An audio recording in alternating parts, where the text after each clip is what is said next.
Shalom, everybody. Welcome back to Practical Spirituality. So I want to leave the audience a question, and maybe even, I don't know if, I can't really see the comments because I'm using the back camera for quality. But the question is,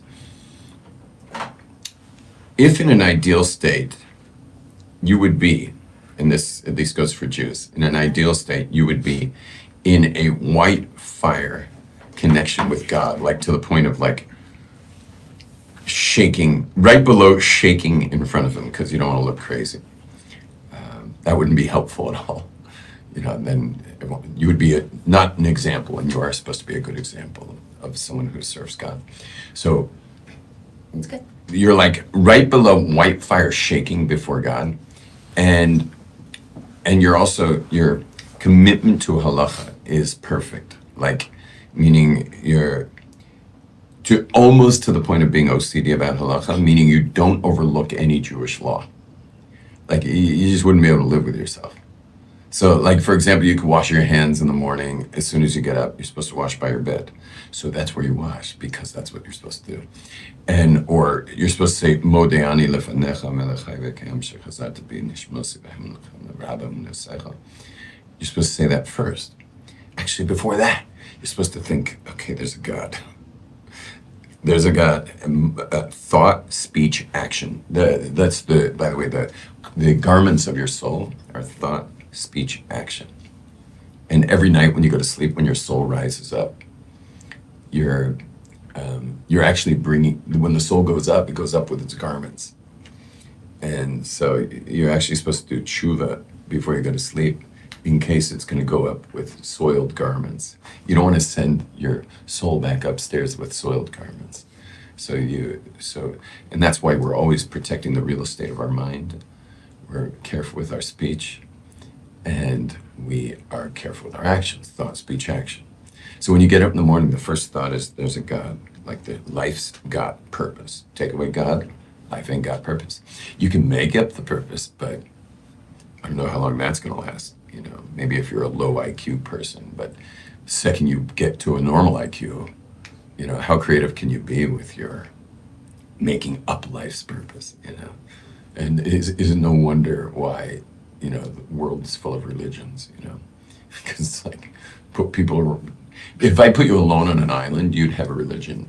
If I came back 15 years later, you have all these things that you do, things you don't do, what this tree means, and your little friends, the monkeys, are like the priests or something. So we have a religious instinct inside of us that makes meaning. But the problem is that we don't. It's not enough. It's just not enough. And so we do need something external to us. And well, last I checked, it was called God. But just having God isn't enough because, okay, what do you want, God? Like, how are we supposed to know what God wants? And well, I also have a conscience, so he wants good, not bad. Well, I don't know what good is and I don't know what bad is. Well, that's going to depend on my upbringing. What was good in Nazi Germany was to identify and kill Jews. That was called good in Nazi Germany. But murder is never good. In fact, it made it to the top 10 list of commandments not to do. So murder's out. So by the way, killing is permitted, just not murder. Yeah. Getting comments? Ed? Praise Lord, JC. Oh yeah. We're always getting the Jesus people. That's normal, but we're not gonna discuss that. Why not? Discuss that now. Sorry. Oh, you troublemaker. Why not? You're why not? So Called you the horizontal rabbi. What's that? Somebody called you the horizontal rabbi because it's this way on YouTube. Is it right on YouTube? You check it. Yeah, me too. Perfect. Okay, good. Anyway. Well, my wife calls me the horizontal rabbi every morning. Get out of bed. She almost saved my life this morning. The mikveh was about to close. And she woke me up when my doctor's appointment was. What do you think I did? You think I just got up, went to my doctor's appointment, or I got up and went to the mikveh. Mikveh. I got up and went to the mikveh. I figured I could either apologize to the mikveh or I could apologize to the doctor. I apologized to the doctor. Anyway, the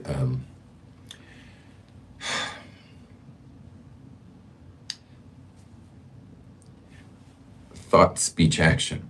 So the first thought is there's a God, like there's a purpose for creation. Oh no, I wasn't there. Where was I? If there's a God, well, what does he want? Well, I know I have inside me an instinct for right and wrong. We're built with an instinct of right and wrong. That's inside of us. And that's probably what pushes us towards religion in the first place, because since everyone has an instinct of right and wrong. By the way, Jordan Peterson discovered the instinct of right and wrong. I'm going to put on my glasses. There's lights in here. This place needs lighting. Oh, there's light. I'm going to try to turn that thing on. It's probably on the back. Anyway, it's probably a button on the back of that whole thing. Anyway, Jordan Peterson, in his discovery of right and wrong, he wanted to know also, like, I know there's a God, I know there's an instinct for right and wrong. What's right, what's wrong? So what he did was he said, forget knowing what's right, because that would already get religious. He's not a very religious person. And so what he chose was wrong. Let's see if I can discover what wrong is.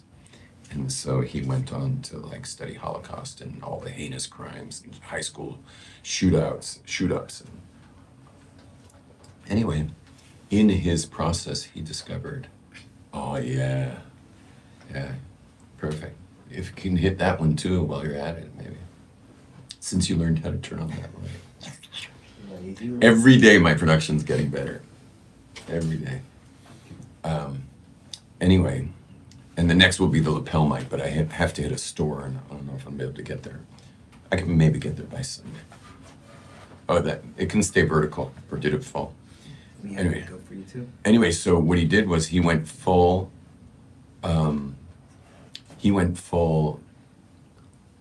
into evil, and then said, okay, what is good? And I feel like I want to imitate Jordan Peterson. I don't know if it'll work. I've never done this before because I don't know how to sound like Kermit the Frog, but the answer is not that. Good is not that. So, which became his amazing angle, which is, don't tell me it switched angles, did it? Anyway, so Jordan Peterson says it's not that, which became his angle on good and morality. And what is that? Is to point upwards. To point upwards. Just point away from evil. Like if something as bad as a Holocaust is the definition of evil, so then point the other direction. Point the other direction. I just want to mention, speaking of evil, was one of the greatest trials in history was called the Nuremberg trials. And that was when they tried 10 Nazis. I mean, they tried 11 Nazis, but one committed suicide, just like Haman's daughter. He was actually a cross-dresser. And just like Haman's had a daughter who committed suicide, Haman was the arch-evil enemy of the Jewish people who decreed a genocide against the Jewish people before they left the Persian Empire to build the Second Temple. And anyway, he had 10 sons and a daughter, and the daughter committed suicide, and the other 10 sons were hung. And the actual year of the Nuremberg trials is encoded in the list of names. When you're reading along, it comes to like this Excel sheet where it's like the name of one of his sons, and then the other side of the page it says end. This one, end. That one, end. This one, end. That one, end. And encoded in the names are little letters, Tafshin Zion, which is the actual year of the Nuremberg trials. So it's like, and Esther had said, may it be done tomorrow what was done today, and may these 10 dead sons, they were killed by the sword, may these 10 dead sons be hung on the gallows. And why do you want to hang dead people? They're already dead. And so what it meant was, 2,500 years later, I want there to be a sign for the world. And it turns out the last Nazi hung, Julius Streicher, went without dignity, had to be pushed across the floor wild-eyed and yelling Heil Hitler. And when they finally got him up to the gallows, he turned to the witnesses and he screamed the words, and now I go to God. They're not into God, these Nazis. And now I go to God. Purim Fest, 1946. He yells the word Purim Fest, and he yells the year. And the year, amazingly, is exactly what was recorded 2,500 years ago. The year was recorded, and that's how it came out. Purim Fest, 1946, and it just shocked the world. People were like, "What was that?" That this guy made a reference to the Jewish holiday Purim of when the Jews were saved from the decree of Haman 2,500 years ago. Anyway, so but back to us is that how do we get on this? We're in Persia. We're in Jordan Peterson saying evil is not that. So the Nuremberg trials that hung those 10 Nazi bastards, those Nuremberg trials was what was their case? So the case that they had was they were following orders, which is the famous saying. What's the famous saying? I was just following orders. That's what people like to say, you know. That's how employees, you know, remove themselves from responsibility. Is that, well, my manager told me that I should do this. I was just following orders. And in fact, they were pronounced guilty and hung for just following orders. And what was so incredible about the Nuremberg trials, why it was one of the most important cases in modern history, maybe in ever, was that there's something called evil. That was the power of the Nuremberg trials. There is something called evil, and that's where you draw the line, no matter what your orders were. And it's better to take a bullet than do that. And that's where Peterson came up with his famous line of, could you be a Nazi guard and be one of the people shooting people in the back of the head while holding their children and crying? Could you shoot people in the back of the head, innocent women? And, or any other heinous thing they did to them. Could you be that person? And the answer was, if the answer is no, then you would be. But if the answer is yes, then you wouldn't be. It's kind of a trick question. If you would be a Nazi guard, then if you say you could be, then you wouldn't be. But if you say you couldn't be, then you would be. What does it mean? That if you say you could be a Nazi guard, then you're honest with your dark side. You're real with the fact that you have evil also inside of you. And if the world was getting swept up in the evil, you would fall too. Because you haven't built moral muscles. The kind of muscles that would take a bullet rather than do the wrong thing. So you haven't built those moral muscles. And if you haven't built those moral muscles, then you're not there, you know. And whereas if you say you could be that Nazi guard, and that scares the living daylights out of you, that you could be someone who would get swept up into the level of following orders to do the most evil, so then you are clearly, if you know that you could be that person, so then you can develop yourself into someone who wouldn't be that person. And obviously there's a third answer, which is probably the answer everyone in this room would say, is that no, they wouldn't do that. And why? And the reason why is because everyone in this room, I know, is working hard on themselves. Everyone in this room is working very hard on themselves. And you'd take a bullet, not only before you do a heinous crime, crime against humanity, would take a bullet first, but probably everyone in this room would take a bullet before they would bow down to an idol even. You know, on a trip to India that you got swept up away with. But you'd actually take a bullet before you'd bow to an idol, or you'd take a bullet before committing adultery, or you'd take a bullet before killing somebody. And in fact, Judaism requires you to take a bullet. Yes, so that's how he created his morality is so what's good? Okay, there's a God, but what's good? So if you're raised with a tradition, as religious people are, so they tell you what good is and they tell you what bad is. And most religions are fairly vague about it when compared to Judaism. They're fairly vague about it. Whereas in Judaism, like washing your left hand first is bad. Just this morning, I saw there's this beautiful guy who comes in the mikveh every day. By the way, the mikveh is a ritual bath that we go to, at least Hasidim Many other more Kabbalistic oriented people go into a ritual bath every morning. In northern Israel, people go into springs usually, and in southern Israel or central Israel, where I live in Jerusalem, we go into rainwater, which means you have a pool of rainwater that you collect in the winter. That becomes a permanently sealed box of rainwater, and we connect tubes to a regular freshwater pool that's changed every day with filters and everything. And that connects it to the rainwater. Once that connection's made, that becomes as the rainwater, and it actually has a powerful impact on you. And so we go in every day, which means I spend every morning naked with all of my neighbors. And I have to say, it's really awesome. And in the what's awesome about it is to there's no ego involved. Like I have some very holy neighbors, like very holy, and unfortunately, some holy people make you feel like an absolute nothing, you know. But that's how you know you're not truly holy. Maybe you're very pious, but you're not holy. Because what's a holy man? A holy man or a holy woman is someone who makes you feel holy. Why do people just crowd around holy people? Because you just feel so holy when you're with them. Like they make you Jewish by just being in their presence, which is my goal. And I hope you guys feel more Jewish when you're with me, because that is certainly my goal in my own personal holiness. Well, not really. My goal in my personal holiness is my personal holiness. However, I use it as a sign of how holy people feel around me, as whether I'm succeeding.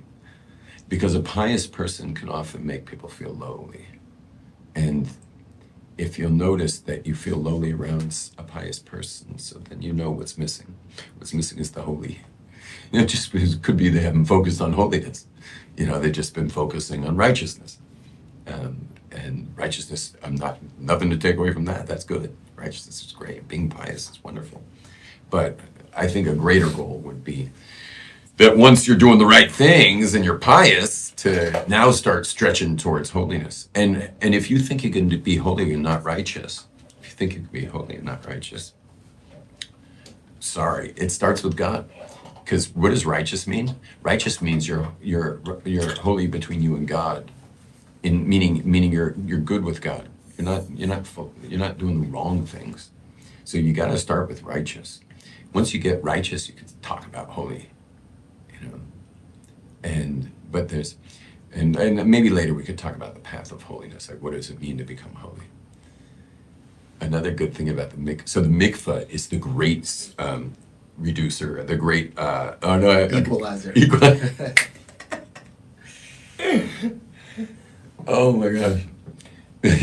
You got to be at all my classes. The mikvah is the great equalizer, because all these righteous people can't really, you don't stand up for someone who walks in the room if they're naked, or if you're naked. Meaning, when you're in the bathhouse, you don't stand up for the holy guy who walks in or the righteous guy who walks in. And it's a great equalizer. And the other amazing thing that's been totally lost on the world, except for in the inner sanctum of the Jerusalem community, which are called Yerushalmis. They've been here for 250 years. Yerushalmis are in Jerusalem for about 250 years.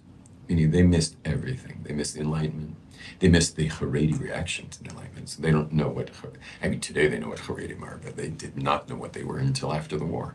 150 years after the Black Hatitude community became Black Hatitude, that was when the Yerushalmis found out there's something called Haredi. And the funny thing is those who were raised Haredi and got turned off would have done really well in the Yerushalmi community, because it's just much more organic. There's almost nothing left of it, but there's little tiny pockets here and there of these sweet, sweet, sweet, sweet people who just have no idea what all the Black Hatitude's about. Anyway, but the Yerushalmis raise their children in the mikvah on Fridays. So on Fridays, you bring, I have neighbors with 10, 11, 12, 13 kids, and I have neighbors with 10 boys. And it's the cutest thing. You see these little guys lined up. You have to be potty trained, because you're not going to the mikvah if you're not potty trained. It's a public bathhouse. But the second the kid's potty trained, which could be 2.5, you just see this white bearded father. He scrubs down that guy, big scrub down. Next. Into the mikveh. Plop. Next kid scrubs him down. Plop. Next kid, all the way up to like he's got like 6, 7-year-old, 8-year-olds scrubbing them down, shampooing their hair. It's so cute to watch. And but if you've been with them for years and years and years, you remember the ones who are now married. I know the ones that are married today with their own kids who are scrubbing down those kids. And I remember this guy getting his scrub down when, I moved here 32 years ago. He was the kid getting the scrub down. Now he's scrubbing down his kids. But what I love about it is that the boys have absolute peace with their bodies. They have absolute peace with their bodies. The original formula is much more Aboriginal, Indian style, like the jungle, where people are at peace with their bodies. The modest dress that we have is for various reasons we won't get into now, and not to mention being modest in front of people of the opposite gender, so that you're not at all drawing their attraction. You're not to draw attention to yourself in a way that's body oriented, because in the end, people will like you for your body, which is like the biggest insult in the world. If you only liked me for my body, I would probably never talk to you ever again. And you should know I have quite a physique. But if that's the way you like me, I don't know if I want to know you. And so, for that reason, I would like people, if they want to like me, it should be because it's me they like. And what is me? I have no idea what that is. That's something that's one of the great mysteries of creation, is what is the being within the human being? What is the being? And that is the real question. What is the being inside the human being? But that's definitely what you would call love. If someone loved your being, well, then you'd be loved. And if someone loves anything else but your being, then that is not love. And deep in a very unconscious way, like a subliminal unconscious way, it hurts to be liked for your looks. In a real unconscious way. And I'll tell you what that is. What it is it's a part of me that's so broken that I would take being liked for my looks as a booby prize, pun intended. I disagree. I think it. Wait, one sec. I wanted to hear what you're saying, but that was a pregnant pause for a second. The word booby prize is a term to use, like you lost. You lost, but it's called a booby prize. But it's the prize you get for having lost. But everyone gets something. It's like a party favor.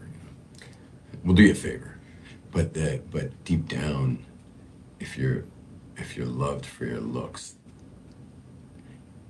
what you're really saying deep down is that I'm so broken that I'll take this, and that's why we like compliments. That's why we like compliments. The reason we'll take compliments is we're so broken. So I'll take a compliment. And I want to bless everyone here. You don't have to take the blessing if you're going to disagree, because I want to hear what you have to say in a second. But I'm going to give everyone a blessing that you're so at one with your being, so at peace with your being, so in love with your own being, that no compliment could increase your well-being. Amen. Amen. Yeah, please. It's okay. I was just saying that I disagree, because I think that if you like something about a person, it represents the internal. You might not be aware of it, and you might think you're only liking the external about the person, but it's really the internal thing it represents. So I would just look at that person and say oh, I'm so sorry you're so shallow, but cool, I know what you're really liking. Nice. I like that. That was well said. I'm not sure you disagreed. I think it deepened what I was saying. And it is true that people who feel beautiful inside shine beauty outside, and when people shine beauty outside, it is attractive. And people get attracted to that. But with great power comes great responsibility, and all the more so you cover up. You understand? Meaning all the more so I'm going to show less. I have not a tighter shirt around my gigantic biceps. You know, I'm going to have less cleavage available for viewing. It takes a lot of courage to do that. Well, it's people who are at peace and whole with their being have a lot of courage. They're generally the courageous people. Why? I mean, why don't we have courage? Why are people afraid of their own shadows? Why are people afraid to speak up? Why are people afraid to say something? And the answer is that they don't want to not be liked, you know. They don't want to not be liked, but when you're absolute at peace with your being, you know, like me or not, you know, I'm gonna express myself because I feel what I'm saying is real, you know. Courage comes from, I mean, there's false courage where it's not coming from the being. There's false courage where you just, you know, drink a shot of vodka and go for it, you know. Liquid courage, you know, and there's many other ways to pump yourself up, you know, go to a speech class like Dale Carnegie's seminar or something and get yourself pumped up and walk on coals, you know, and get yourself pumped up and now you'll be courageous. But if you really want real courage, it's to get to your real true being, like the inner essence of your being, and that's where courage is. Now, the Nuremberg trials became the gold standard from then on of that you can't just follow orders. There's actually something called evil, which is amazing. Now, let's just translate all this to 2024, since October 7th, when the whole world saw the most evil thing happen. Now, who knows what happens in Africa even as we speak, which no one seems to give a damn about because Jews aren't involved. But take the most evil thing that's ever happened since World War II, since the horrors of the Holocaust, which most people don't even want to know about because they're so horrible. I won't even go to Holocaust museums. Like, I can't get near there. I haven't watched one video from October 7th. I just don't go near there because I got to be able to have my soul pray. And if my soul's going to pray, well, that's going to be thoughts, and thoughts have limited real estate here. And I have three things that are out. One is anything sexually explicit, anything that's foul-mouthed, or anything that's violent. So those are the big three, by the way. If you want to purify, you want to go holy, you want to get holy, you want to work on that part, just make a rule for yourself. Sexually explicit's out. Swearing, like explicit speech, bad language, foul language. And the third is violence. Don't witness any of that. Don't witness it. And you'll notice that your ability to pray goes up like big time. Like your ability to just connect with God directly, your mental real estate becomes fertile ground for God conversations, for connecting with Hashem. Now but isn't that interesting that after the Nuremberg trials where evil is just evil, by October 8th, there were already anti-Israel protests. like, where were all those guys hiding? Like, what cave were they in? They're like, okay, you know, they're like, we can't breathe down here. And they're like, just hold your breath a little longer. October 7th happens, as if any of them knew that was going to happen. Maybe they did. No, there's no way they could have known that. That would have leaked. Because there were so many Jews in the ranks, you know, progressive liberal Jews in the ranks of the anti-Israel groups. But they're like, it was literally like October 7th pressed the go button. Press the go button, which lets you know so much about humanity and how scary we are. We're scary, you know, and we have an evil side. And even though the Nuremberg trials said there is such a thing called evil, no matter what pressure you had, there's something called evil.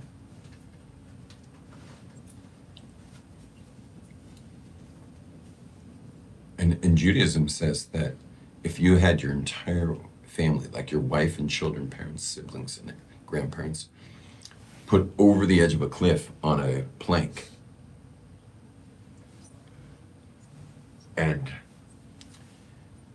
and you have to shoot somebody in cold blood. You have to murder someone in cold blood in order to save them. And if you don't murder the guy in cold blood, he steps off the plank. Meaning at the side that's on the cliff. It's on a lever. If you kill him, he lands in a, he's in a cage, like basket thing with a door. If you kill him, he just lands there and your family walks back onto the cliff. If you don't kill him, he has to step off the plank and you lose everybody.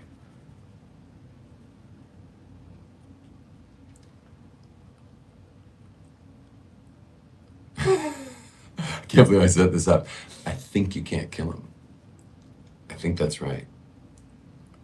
I know it's right for you. You know what? I'm so happy I created this because now I gotta ask. Oh my, we're using my phone to record. Shame, we could have asked him right now. I have no way to ask. Do I have my contacts on my Apple Watch? Let's see. Who'd you ask? I love asking questions. Well, probably because you don't know Could for it- sure what's going to happen. So You don't know for sure what's gonna happen. that he'll step off the plank, so you can't make a choice. No, he's been told he has to step up. Hey, look, my contacts. Yeah, how do I search for them? I have 16,000 contacts. It doesn't have a search. What is this? How am I supposed to do it?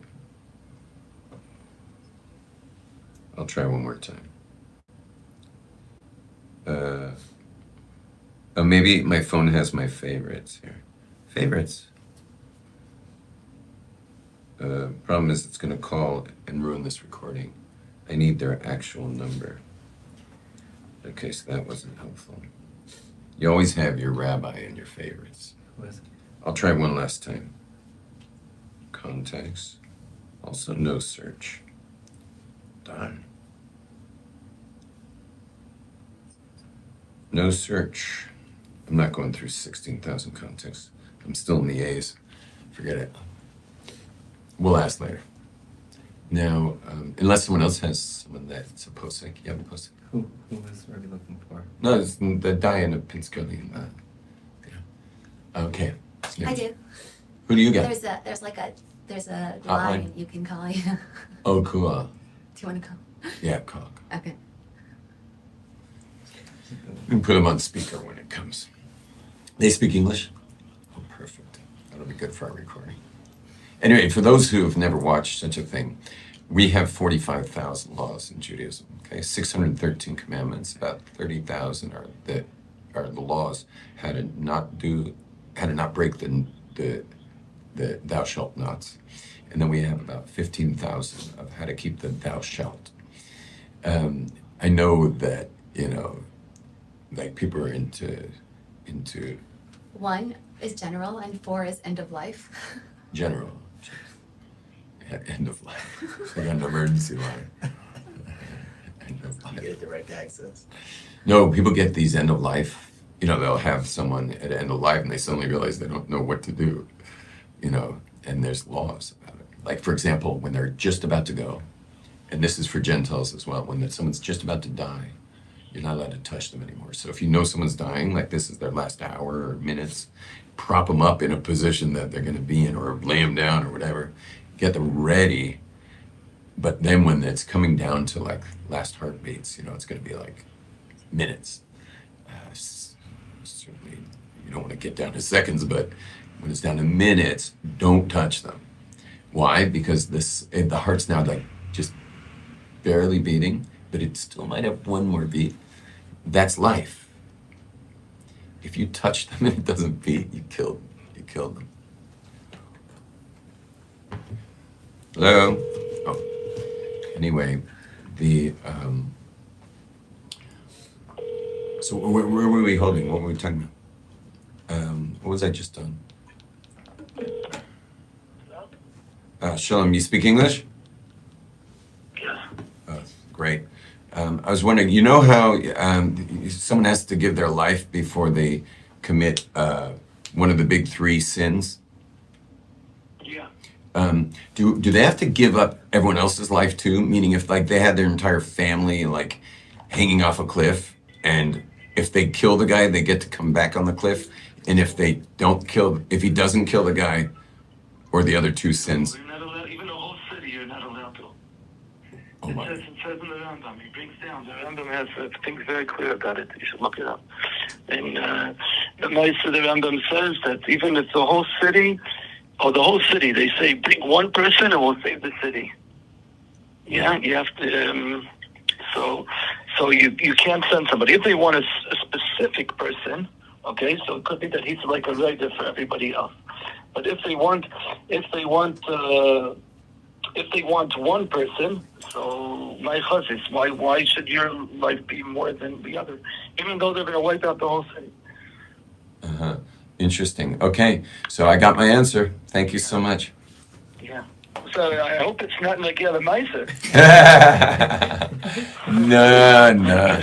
I'm actually you're actually on live. I'm speaking. This is Yom Tov Glazer, and I'm speaking live to an audience as well as to the world. And we're on the subjects of good and evil and how to really be good. Uh-huh. Yeah. Okay. Okay, so be good. That's yeah, just be good. Thank you so much. Okay. Slava Rabba. That's such a great hotline. Yeah, I Can wanna- you send me that? Yeah, I'll I send wanna it to you. get that Yeah, too. yeah. Thank you. Oh, and they have a Israeli line as well for like. Perfect. Yeah. Anyway, so because Judaism has, that's what I was saying, because Judaism has 45,000 laws to keep, you need a hotline like that. But the other thing I was going to say is that way back when, there used to be these anti-Jewish law, like the oral tradition. There were anti-law sects, anti-oral law sects, and they just they liked the written law because you couldn't deny it. Like at that point in history, there was no denying that God gave the Torah on Sunday. If they could have denied that too, they would have been happy to. Which is something interesting for all of us to think, because a lot of people think, yeah, now here we are. How many years since Mount Sinai? 3,336 years from Mount Sinai. A lot of people think, well, yeah, of course, 1,000 years ago, maybe someone made something up. But isn't it interesting that the people who wanted to go against Judaism in those days weren't going against the Torah? It was a fact. It was a hard fact that, God gave the Torah at Mount Sinai. You can't get out of that. What you could get out of is maybe the oral law. Because if you can get out of the oral law, you're out of everything. Because, now everything's up to your own interpretations, of what it means. For example, on Shabbat, which carries a death penalty to break, Shabbat says not to do malacha. Malacha. Oh, thanks very much. What does that word mean?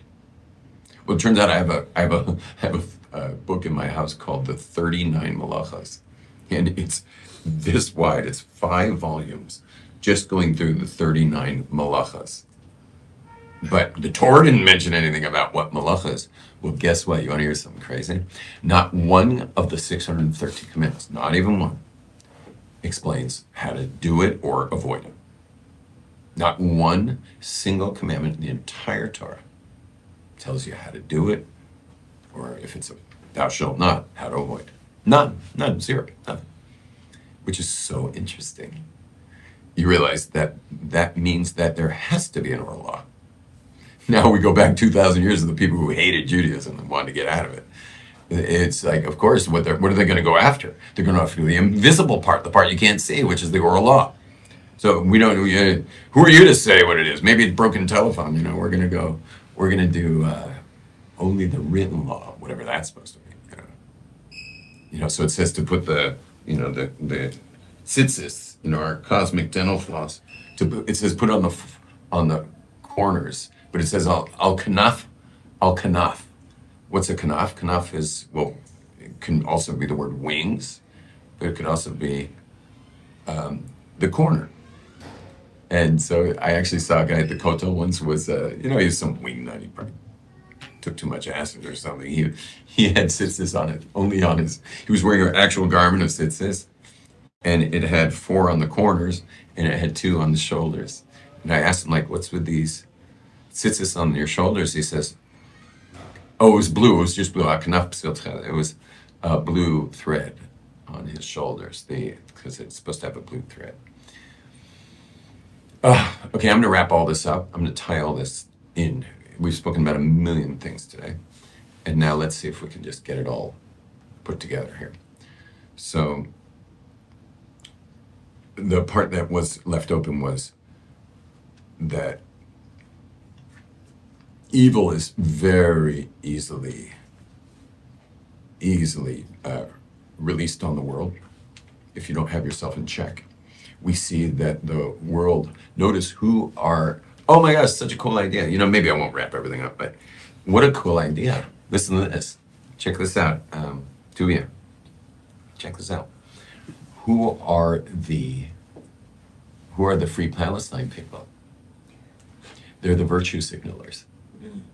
And isn't that exactly what the intellectual dark web was saying? Was if virtue signalers, you know, all the green, you know, all the it's the progressive liberals that are like always trying to say they believe in this cause and that cause and global warming and, you know, being, you know, virtue means being good.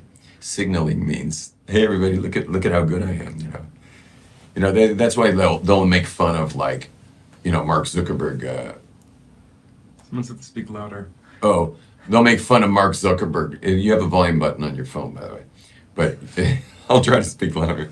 Mark Zuckerberg has a he's the, you know, whatever he's in charge of. Mark Zuckerberg will fly his private. He'll talk about green, you know. He talks about environment while flying his jet. His private jet to his mansion in Hawaii, and that's called virtue signaling. When you're just you're actually someone who's really not worked out within yourself. That's why Peterson's always talking about making your bed first. Like, first make your bed, then let's start talking about like the world's issues. You know, like get your room in order first. So it's virtue signaling is when you're totally dysregulated. You're like completely out of order. But you're gonna go fight for some justice of some sort or another. What do they call those guys? Some equity warriors. I forget what they're called. Social justice warriors? What? Social justice. Social justice. DEI. I forget. JEI. I don't know. That's how much it. That's how much these movements are on my radar. You know, like. Anyway, but all of that is virtue signaling Anti-Semites. and virtue. Oh, we got an anti-Semite? He said he's on the way to Lake of Fire.